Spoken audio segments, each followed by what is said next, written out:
l'évolution de mon activité de développeur freelance sur 8 ans. Alors, il faut savoir que moi, j'ai commencé à coder il y a 15 ans, mais je me suis mis en freelance depuis 8 ans, quand j'avais 19 ans exactement. Et du coup, je vais vous faire le bilan un peu de tout ça, de ma première année à ma huitième. Je pense que ça peut être intéressant de voir par quoi traverse une personne quand il veut se lancer en freelance. Donc, n'hésitez pas à rester accroché à cette vidéo. Abonne-toi parce que je propose toujours des vidéos intéressantes. Enfin, je pense qu'elles sont intéressantes en tout cas. Donc voilà, n'hésite pas à t'abonner. Et on commence directement avec la première année. Donc comment ça fonctionne? Pourquoi je me suis lancé en freelance déjà? C'est pas mal d'avoir le prélude. Tout simplement parce que je savais pas où m'orienter. Je savais déjà coder, mais je voulais pas être développeur, va savoir pourquoi. Mais en tout cas, je me suis mis en freelance à 19 ans, après une alternance que j'ai pas tellement aimée finalement en tant que technicien de maintenance, donc un métier qui n'a rien à voir. J'ai également fait réserviste à l'armée, une fac de sport. Et donc au bout d'un moment, toutes ces activités-là, que ce soit le réserviste ou que ce soit l'université ou même cette alternance et le BTS que j'ai obtenu d'ailleurs, ça m'a pas plu. Je me suis dit, ben go, je me mets en freelance. Donc je me suis mis en freelance à 19-20 ans, enfin 19 ans parce que j'étais encore en BTS et l'activité a commencé vraiment à l'année de mes 20 ans. Donc la première année, sur l'année, ma première année de freelance, j'étais quand même en alternance à côté.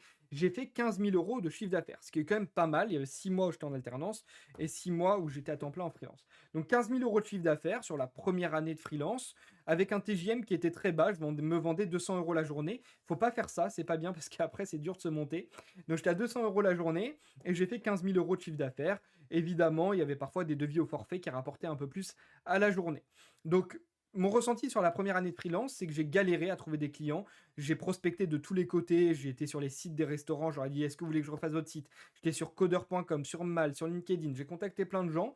Mon premier contrat, je m'en rappelle parce que c'était d'intégrer un petit menu en HTML, CSS. Ça, je m'en rappelle. Il voulait avoir un menu déroulant. Donc, il y avait des captures d'écran. Il m'a dit, je veux ça en HTML, CSS pour l'intégrer dans un site après. Donc, j'ai codé ça. C'était payé 200 euros. J'étais content. Donc, j'ai fait ma première mission. C'était ma première facture. Les allers-retours avec le client, tu as oublié de ne pas facturer la TVA, etc. Je débutais vraiment, je comprenais pas trop tellement ce que j'étais en train de faire finalement. Donc à force de documentation, ça a bien marché. Maintenant, il y a de plus en plus de contenu sur les réseaux sociaux et sur Internet qui permettent vraiment, comme je le fais moi actuellement, de bien comprendre comment ça fonctionne le métier d'entrepreneur. Mais à l'époque, c'était pas si évident de se documenter. Donc la première année, 15 000 euros de chiffre d'affaires, ce qui est cohérent, mais il faut savoir que le premier mois, les 3 premiers mois, j'ai fait zéro. Et du coup, le 2 ou 3 premiers mois, vraiment, en fait, il y a eu un moment où je gagnais de l'argent quand j'étais en alternance. Et après, je me suis mis en freelance.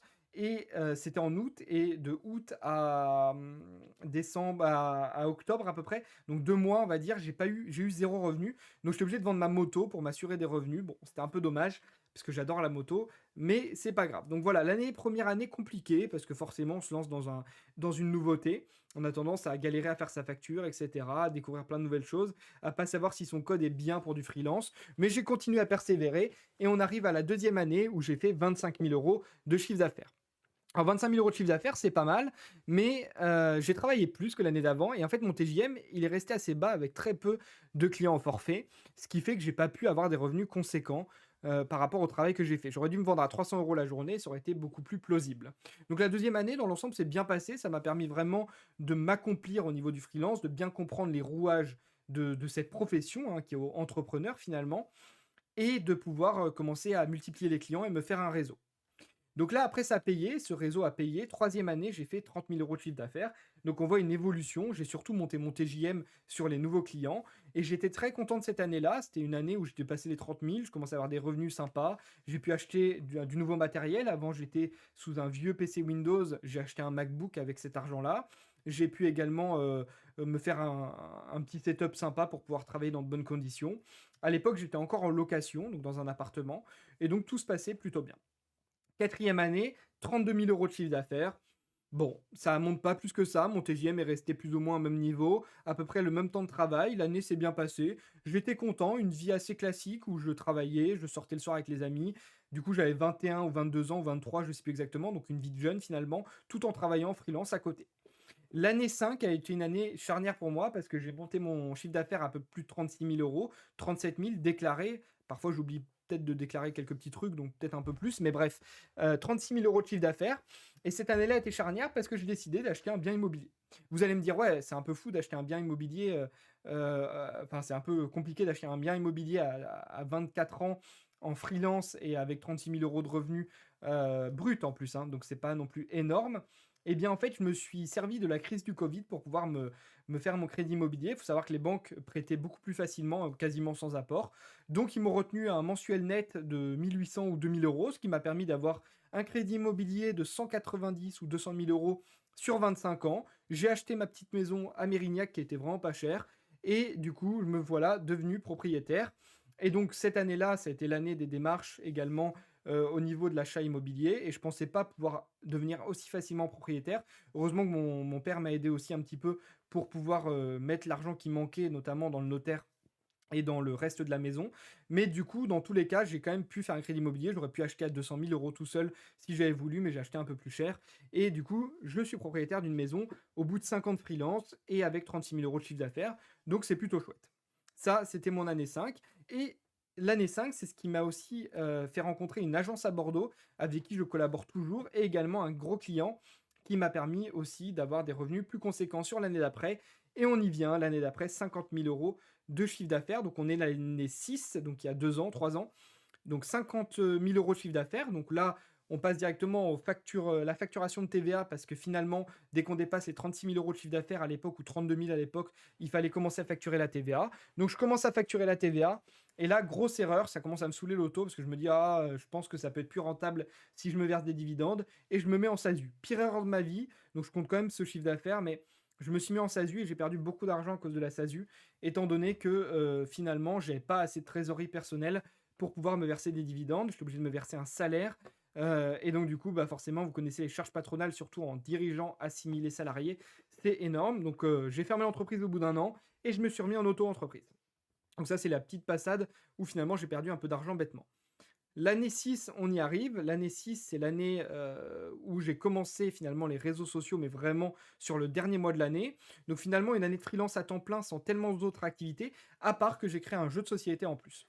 Alors ce jeu de société, je ne le compte pas dans mon chiffre d'affaires de freelance. Il faut savoir qu'il a rapporté à peu près 15 000 € de chiffre d'affaires cette année-là, mais je ne le compte pas vraiment parce que c'est une activité annexe que j'ai fait avec d'autres personnes. Et du coup, je me suis consacré aussi pas mal au jeu de société. Cependant, j'ai quand même réussi à faire 72 000 € de chiffre d'affaires sur cette année-là.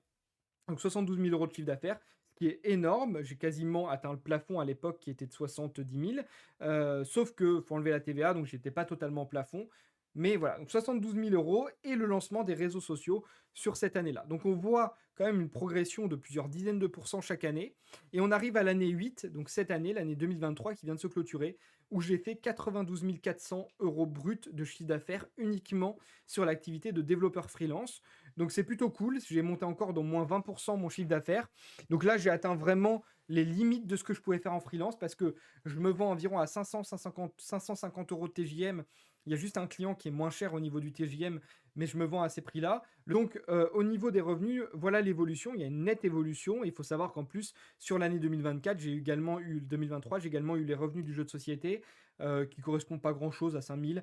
J'ai eu également les revenus de la formation. Je vous avais fait une vidéo bilan qui est sortie la semaine dernière pour vous expliquer tout ça. Le revenu des réseaux sociaux, des partenariats et du coup mes revenus de freelance. Donc j'ai fait une année énorme en termes de revenus et je pense que l'année prochaine ce sera moins parce que je vais baisser un peu la cadence au niveau de ces revenus-là parce que la charge de travail était beaucoup trop élevée et je pense avoir réussi à atteindre mon objectif et je pense qu'on ne peut pas toujours faire que monter. Ça fait 8 ans que je monte dans mon chiffre d'affaires en freelance. Je suis passé de 15 000 à 94 000 en 8 ans. On voit que l'évolution est quand même énorme. Évidemment, j'ai une certaine expertise dans mon métier qui fait que maintenant je peux me vendre en tant que senior, je commence à avoir l'habitude. Je suis aussi à l'aise, très à l'aise commercialement, notamment pour faire du consulting, expliquer aux clients comment bâtir un projet web. C'est ce qui me permet d'avoir des contrats un peu plus cher payés, le consulting, sans pour autant débourser, enfin faire une seule ligne de code. Donc ça me plaît. Je pense que je vais tendre aussi vers ça, faire plus de consulting. Malheureusement, je suis pas très bon en anglais, c'est-à-dire que je comprends bien l'anglais, je le lis parfaitement, mais j'ai un accent pas terrible, j'ai du mal à comprendre quand un anglais avec un fort accent me parle, donc je peux pas me vendre en consulting à l'international, même si j'aurais beaucoup aimé. Mais voilà. Donc là, vous avez vu vraiment l'évolution de 8 années de freelance avec mon ressenti aussi. J'espère que ça vous a plu. Vous voyez qu'au début, quand on se lance, c'est toujours délicat. Moi, je me rappelle au début, je faisais des nuits blanches parce que je n'avais pas de clients pendant plusieurs jours. Mais à force de persévération, on finit toujours par payer. Évidemment, il y a un facteur chance, il y a un facteur d'aléa également au niveau de tout ça. Mais moi, je dis toujours qu'avec la persévérance, ça finit toujours par payer. Donc, croyez en vos rêves.